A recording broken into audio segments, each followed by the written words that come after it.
What's up, hungry people? Today, we're continuing a series that I started last year, Food from Books. Our first foray into fictional feasting was Katniss's Lamb and Plum Stew from the first Hunger Games book. So today, we're heading back to Panem and making our next meal inspired by a food that was mentioned in the books that was never seen in the movies, PEETA'S cheese buns. If you like food from fiction or just want to hang out with someone kinda cheesy, be sure to subscribe for even more fictional feasts. And leave your suggestions for your favorite meals from books, movies, and video games in the comments. Or tell me what you're reading right now for the sake of engagement. These cheese buns are specifically mentioned to be Katniss's favorite, so Peeta makes sure to keep them stocked while they are in District 12. To make these buns, first, we need to consider the ingredients that would have been realistically available in District 12. First, we know flour is plentiful because of the Mellark's bakery. However, it's unclear whether yeast would have been widely available. So for my recipe, I'm going to use my sourdough starter to get a good rise to our dough. Yeast is a byproduct of brewing alcohol, so while it's possible that something like cake yeast was available to the Mellarks, it's much more likely that they would have kept a starter going because all you need is flour and water rather than relying on a brewer's schedule.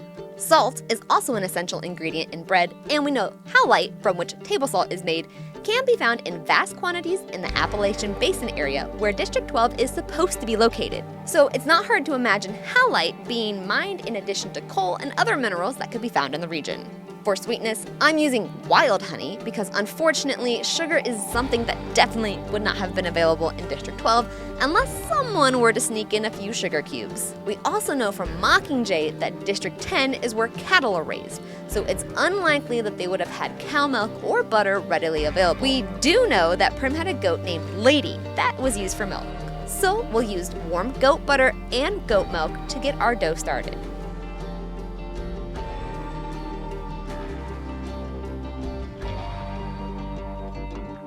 We'll mix with a dough whisk until a shaggy dough comes together. Then use our hands to fully mix the dough and get all of the dry parts incorporated into the dough.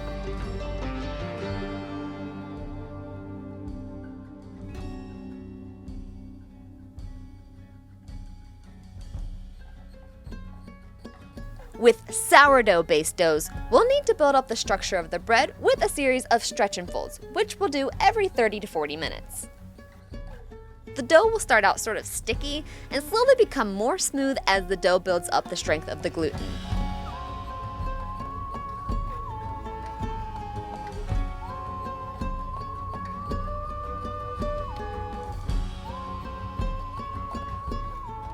After our first set of stretch and folds, we can start incorporating our goat cheese. This is a hard cheddar goat cheese, which is different from soft goat cheese that you typically might think of. We want our buns to be super cheesy, so starting to add in the goat cheese now will give the buns incredible flavor. Yellow cheddar would not have been available in District 12, as the yellow coloring of annatto, which is where cheddar gets its distinctive orange color, probably isn't something that would have been available in District 12.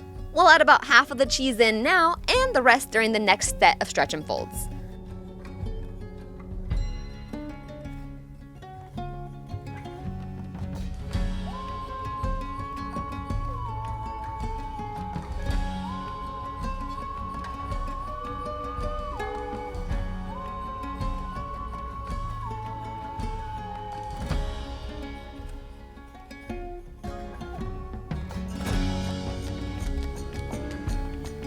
Once all the cheese has been added, we'll let the dough rest for about an hour.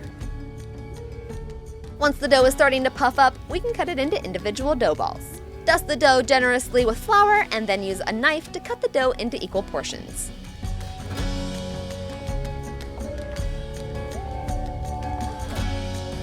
Once we have our individual balls, we'll roll each one into a bun shape. Pull and tuck the sides into the center of the dough ball to build up the surface tension on the top of the buns. Then place each one into a greased baking pan. Now we'll be doing something called a bulk ferment, where we'll let the buns rise slowly in the fridge for about 24 hours. When they are ready, the buns should be puffed up and doubled in size. We'll then brush the tops of the buns with melted goat butter before generously sprinkling on even more of the cheddar goat cheese.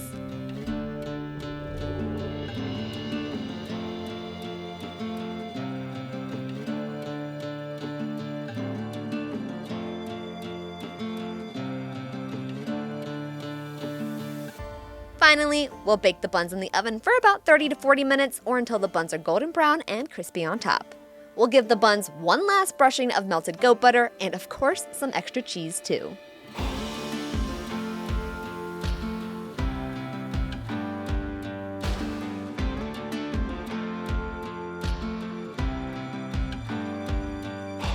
These buns come out golden and crisp on the outside with a soft and steamy center laced with little pockets of melted goat cheese throughout.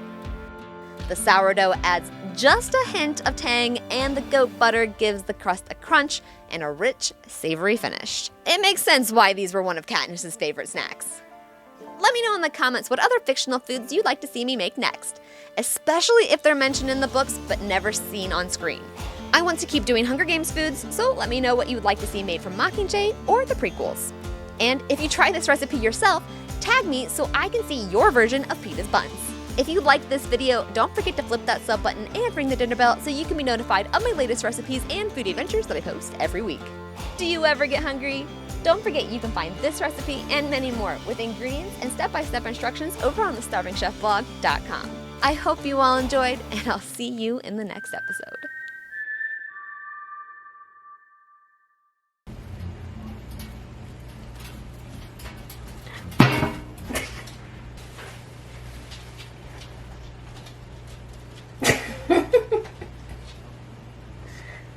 Yeah?